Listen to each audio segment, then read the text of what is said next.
Now let's talk about guilt. A lot of people, myself included, tend to feel a lot of guilt surrounding their Tourette syndrome and their tics.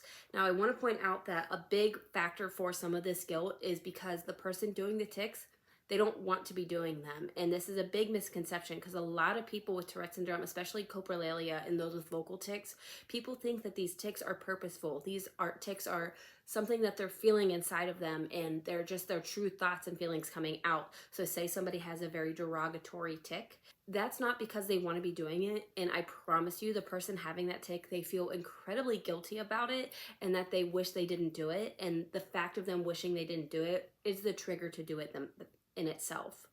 Now, for me, a lot of my guilt comes because I feel like I am a burden to the people around me a lot, even though they have never made me feel that way. They have assured me that I'm not. However, those moments where my husband has to drive me somewhere, where my mom has had to stop what she was doing because my husband had to call her because I was having such a bad tic attack before and she had to come over.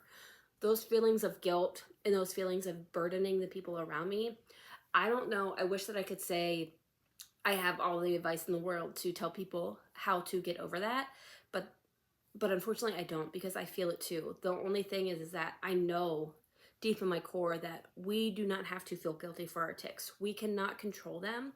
And again, I'm going to be way harder on myself than I'm going to be on anybody else. If somebody came to me and was like, I feel really guilty, I feel like I'm a distraction, a disruption, whatever, I would look at them and say, listen, you cannot control it. You are not the problem. Other people's reactions and inability to accept Tourette syndrome is the problem. And that is true.